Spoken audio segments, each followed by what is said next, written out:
잠언 26장 1절부터 28절입니다. 미련한 자에게는 영예가 적당하지 아니하니 마치 여름에 눈 오는 것과 추수 때에 비 오는 것 같으니라. 까닭 없는 저주는 참새가 떠도는 것과 제비가 날아가는 것 같이 이루어지지 아니하느니라. 말에게는 채찍이요 나귀에게는 재갈이요 미련한 자의 등에는 막대기니라. 미련한 자의 어리석은 것을 따라 대답하지 말라. 두렵건대 너도 그와 같을까 하노라. 미련한 자에게는 그의 어리석음을 따라 대답하라. 두렵건대 그가 스스로 지혜롭게 여길까 하노라. 미련한 자 편에 기별하는 것은 자기의 발을 베어 버림과 해를 받음과 같으니라.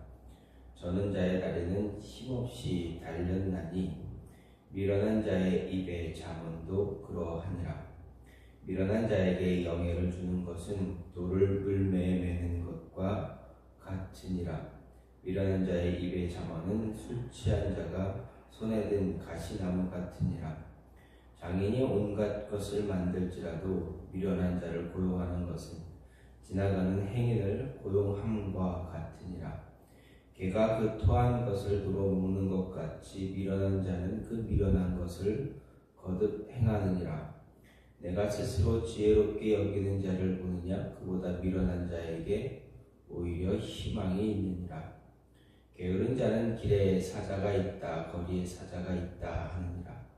문짝이 돌저귀를 따라서 도는 것 같이 게으른 자는 침상에서 도느니라. 게으른 자는 그 손을 그릇에 넣고도 입으로 올리기를 괴로워하느니라. 게으른 자는 사리에 맞게 대답하는 사람 7보다 자기를 지혜롭게 여기느니라. 길로 지나가다가 자기와 상관없는 다툼을 간섭하는 자는 개의 귀를 잡는 자와 같으니라. 횃불을 던지며 화살을 쏘아서 사람을 죽이는 미친 사람이 있나니 자기의 이웃을 속이고 말하기를 내가 희롱하였노라 하는 자도 그러하니라. 나무가 다하면 불이 꺼지고 말쟁이가 없어지면 다툼이 쉬느니라.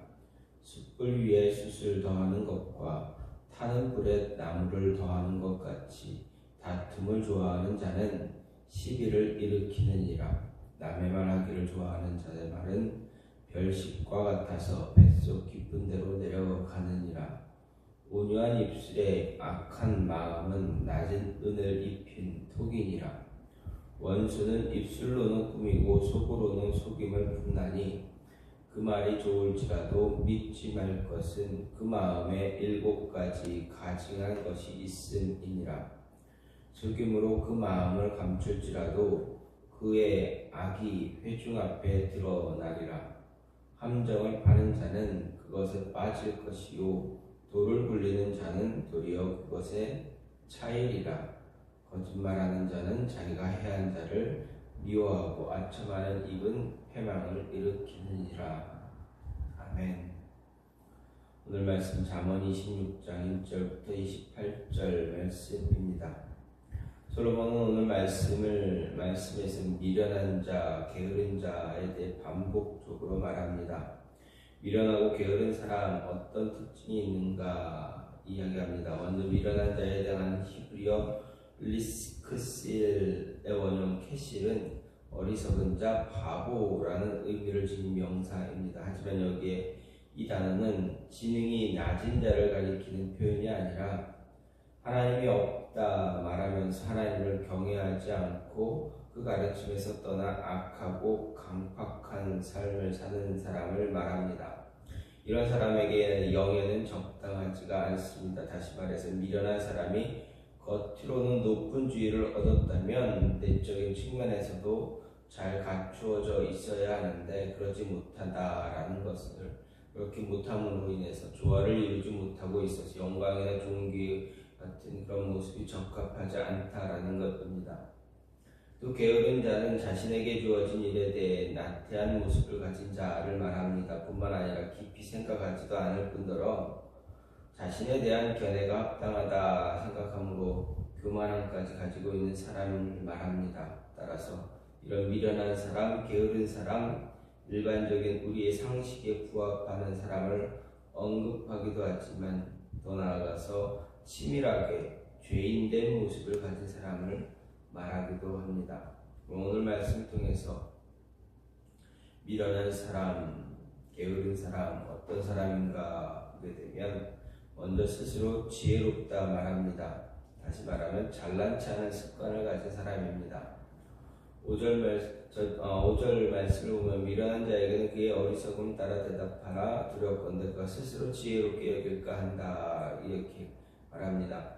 저자는 여기서 어리석은 자가 자신의 어리석음에 대한 인식조차 하지 못하는 것을 방지하기 위해서 권면을 주고 있습니다. 미련한 자의 어리석음에 대한 대답을 하라 하는 이유는 그 스스로 지혜롭다 하지 않도록 하기 위해서입니다. 다시 말해서 지금까지 미련한 사람들이 자신 스스로 늘 지혜롭다 여기고 있었던 것처럼 미래에도 동일한 생각을 가질 수 있기 때문에 그들에게 답을 주라라는 말입니다. 즉 그들과 대화하라는 말입니다. 하지만 미련한 자들과 오랜 시간 대화를 하게 되면 자칫 잘못해서 도리어 그 미련한 자와 같은 수준의 대화를 할 수 있습니다. 그렇기에 그들에게 어리석음에 따라 답을 주라 말합니다. 다시 말해서 어리석은 자가 자신의 말이나 생각이 가치가 있다고 착각하고 지속적으로 그것을 완고하고 고집할 때 어리석은 자의 잘못된 말과 생각과 행동이 다른 사람에게 나쁜 영향력을 끼치므로 사람들에게 해를 줄 수 있기 때문입니다. 그 사람의 잘못을 지적함으로 이런 일이 반복되는 것을 피하라는 것입니다. 그렇습니다. 미련한 자나 게으른 자는 스스로를 지혜롭다 여기며 말합니다. 그리고 그 미련함을 더 드러내기 위해 잘난 척합니다. 이런 모습이 습관이 되어 자신이 진짜 지혜로운 줄 압니다. 하지만 누구도 그런 사람을 지혜롭다 말하지 않습니다. 예수님 당시 많은 종교 지도자들이 이런 자와 같은 모습을 가졌습니다. 스스로 지혜롭다 여김으로 자신의 의로움을 드러냈지만 예수님은 결코 그런 그들의 모습을 지혜롭다 하지 않고 오히려 미련한 자나 어리석은 자라고 책망하셨습니다. 오히려 1000배나 더 나쁜 길로 빠지도록 인도하는 자로 말하셨고 어리석고 미련한 자는 스스로의 모습에 득취되어 자신의 어리석음을 깨닫지 못하고 잘난치 않은 것으로 자신을 포장합니다. 어쩌면 자신의 빈 껍데기를 감추기 위해 더 소란스럽게 할 수도 있습니다. 또한 가지 미련한 것을 거듭 행합니다. 다시 말하면 실수나 잘못을 계속 반복하게 됩니다. 어리석은 행동들, 후회할 일들 계속 반복적으로 이야기하는 것을 말합니다. 11절 말씀은 개가 토한 것을 도로 먹는 것 같이 미련한 자는 그 미련한 것을 거듭 행한다 이렇게 이야기합니다. 사람이 토한 것을 도로 먹는다는 표현을 볼 때 그리 좋은 표현은 아닙니다. 왜냐하면 누구도 토한 것을 다시 먹기를 원하지 않기 때문입니다. 아무리 좋고 맛있는 음식을 먹었다 할지라도 한번 입으로 들어갔다 나온 것은 보기에 나쁘기 때문입니다. 심하면 악취도 납니다. 하지만 개는 다릅니다. 왜냐하면 개라는 짐승은 깨끗하다거나 더럽다는 감각이 없습니다. 따라서 미련한 자가 그 미련한 것을 거듭하는 행위를 이런 개의 모습에 비유하는 것은 미련한 자 역시 더러움이나 죄에 대한 감각이 없기 때문에 계속해서 반복하는 것입니다. 일시적으로 자신이 한 행동에 대해 후회하거나 자책하는 것처럼 보일지라도 결국 다시 그 더러운 행위로 돌아가게 마련입니다. 그리고 이런 상태에서 다시 원래 죄된 모습으로 돌아가게 되면 처음보다 훨씬 더 큰 죄를 갖는 모습을 갖게 된다라고 예수님은 마태복음 12장에서 말씀해 주십니다. 그렇게 이런 자들은 자신의 죄에 대해 혐오감을 갖기보다는 오히려 더 뻔뻔한 모습으로 죄를 거듭하며 같은 죄를 저지르는 사람을 두둔하게까지 합니다. 미련하고 게으른 자, 이런 어리석은 행동을 결단코 단절하는데 매우 어려워합니다. 왜냐하면 이런 행동을 단절하려면 그에 따른 행동과 결단력이 필요하기 때문입니다. 그런데 게으른 사람, 결단력 있게 어떤 행동을 하기보다는 그 행동을 자꾸 뒤로 미룹니다. 지금 해야 할 일에 대해 나중으로 미룹니다. 그렇게 그 죄의 모습에서 벗어나지 못하게 됩니다. 미련하고 어리석은 자 역시 이런 결단의 행동을 하지 못합니다. 한다 하더라도 다시 그 자리로 쉽게 돌아오게 됩니다. 그래서 같은 실수 반복하게 되고 후회해야 할 행동들 계속 반복합니다. 세 번째로는 핑계대는 습관이 있습니다. 13절 말씀을 보면 게으른 자는 길에 사자가 있다, 거기에 사자가 있다 한다 말합니다. 이렇게 말합니다. 여기서 게으른 자의 도에 넘치는 자기 합리화 그리고 책임의 피에 대한 것을 말합니다. 특히 저자는 22장 43절과 유사한 표현을 사용했습니다. 즉 게으른 자는 자신의 삶에 대한 극심한 회피의 모습이 있습니다. 자신에게 주어진 일에 대한 책임을 온전히 감당하지 않고 있음을 말합니다. 현실이 이러니 어쩔 수 없다 변명하면서 자신이 마땅히 행동해야 할 것을 실제로 행하지 않고 온갖 변명과 핑계를 동반해서 자신을 합리화하고 있습니다. 또 지금 자신의 자리에서 더 이상 벗어나지 않으려 합니다. 지금 현실에 안주하기를 원하는 모습입니다. 게으르고 어리석은 사람은 자신의 행동에 대해 책임을 지려 하기보다는 어떻게 하면 이 상황을 모면할 수 있는가 더 집중하게 됩니다. 상황을 벗어나기 위해 변명거리, 핑계거리를 찾으려 합니다. 그렇게 되면 그 사람은 조금도 발전하지 못하고 변화를 꾀하지도 못하고 언제나 그 자리만 고수하게 됩니다. 그 상황에 안주하려고만 합니다. 새로운 환경에 대한 도전의 모습도 없게 됩니다. 이런 모습은 자신 스스로를 도태시킬 뿐 아니라 자신의 주변 사람들도 같이 도태되어지게 만듭니다. 주어진 자리에 만족하라 말합니다. 어쩌면 이런 말은 자족하라는 말과 같아 보이지만 결코 자족하는 자세 아닙니다. 더 발전할 수 있음에 하나님이 더 발전하여 더 많은 것을 통해 하나님의 영광을 드러내도록 하라고 하는데 노라고 말하는 것과 같습니다. 아니요, 나는 할 수 없습니다 라는 이런 말입니다. 하나님은 게을러 안주하는 자를 원하지 않습니다. 도전하고 발전하며 그래서 더 큰 영향력을 줄 수 있는 그런 사람 원하십니다. 게으르고 미련한 자는 이런 모습 같기보다는 그저 안주하며 할 수 없음에 대한 핑계만 찾게 됩니다. 그리고 합리화시킴으로 함께하는 사람들에게도 자신과 같은 모습이 되도록 영향을 주게 됩니다. 마지막으로 착한 척합니다. 24절, 25절 말씀을 보면 원수는 입술로는 꾸미고 속으로는 속임을 품나니 그 말이 좋을지라도 믿지 말 것은 그 마음에 7가지 가증한 것이 있다 말합니다. 그래서 원수는 입으로는 꾸미고 속으로는 속임을 품는다 말합니다. 이것은 속으로는 증오나 미움의 감정을 갖고 있으면서도 부드럽고 달콤한 말로 속마음을 감추고 친구나 형제, 충신인 척하는 모습을 묘사하는 것을 말합니다. 그래서 솔로몬은 25절에서 이런 자를 믿지 말라 경계하면서 그 마음에 7가지 가증한 것이 있다 말하고 있습니다.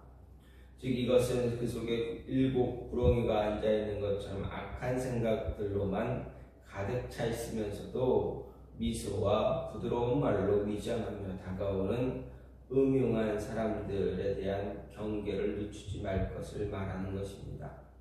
근데 사실 이 땅의 생명체 가운데 이렇게 속마음과 겉모습이 따로 움직일 수 있는 존재 오직 사람밖에 없습니다. 동물들 가운데는 간혹 먹이를 잡거나 자기를 보호하기 위해 일시적으로 모습을 가장하는 일은 있어도 본능에 따른 것일 뿐 사람처럼 치밀한 의도로 흉계를 가림으로써 친구나 형제처럼 행동하는 경우 없습니다. 예를 들어 개들이 꼬리를 치면 기분이 좋다는 것을 즉시 알 수 있고 으르렁거리면 무엇인가 심기가 불편하다는 것도 정확히 알 수 있습니다. 만일 누군가가 꼬리치며 다가오는 개를 보면서 저 개의 속셈이 의심스럽다 말한다면 오히려 그렇게 말하는 사람을 우리는 이상하게 생각합니다. 짐승은 자신의 속마음을 감추기 위해 겉모습을 치장하지 않습니다. 그런데 미련한 사람, 어리석은 사람은 겉과 속이 다른 모습을 가짐으로 인해서 서로 스스로 착한 것처럼 위장한다라는 것입니다. 솔로몬 말씀에서 미련한 자, 어리석은 자에 대해서 이야기하면서 우리에게 지혜로운 자의 모습으로 살아가길 원한다 말합니다. 어떤 사람이 이 어리석은 사람인지 어떤 사람이 미련한 사람인지 말하면서 우리에게 이런 미련하고 어리석은 자의 삶을 따라 살지 말라 말합니다. 상식적인 어리석고 미련한 자와 같은 삶을 살지 말 것과 동시에 죄에 빠져 살고 있는 자와 같은 악한 행동 나타나지 않도록 주의하라 동시에 말합니다. 따라서 우리는 솔로몬이 말하는 어리석은 자의 특징을 경계하고 죄된 자의 모습도 동시에 경계함으로 지혜롭게 살아간 자가 되어야 합니다. 솔로몬이 말하는 어리석지 않고 미련하지 않은 사람은 결코 스스로를 지혜롭다 거듭 말하지 않습니다. 지혜로울수록 겸손하게 대처하고 말과 행동 일치시킵니다. 어떤 순간에도 자신을 착한 사람인 것처럼 하지 않습니다. 자신에게 주어진 책임에 대해 회피하거나 핑계를 대는 일 없도록 하라 합니다. 반복되는 실수 행동 하지 않고 후회할 일 반복하지 않습니다. 따라서 우리는 지혜로운 자, 지혜로운 삶을 살아갈 수 있어야 합니다. 어리석고 게으른 자의 모습이 아니라 지혜로운 자의 모습을 가짐으로 인해서 착한 척하지 말고 핑계대지 말고 미련한 실수와 잘못을 거듭 반복하는 그런 미련한 모습 갖지 말고 스스로 잘난치 않은 그런 모습 버리고 살아가는 그런 하나님의 사람들 되기를 간절히 소망합니다. 이 시간 같이 기도하기 원하는 것은 하나님, 우리로 하여금 미련한 자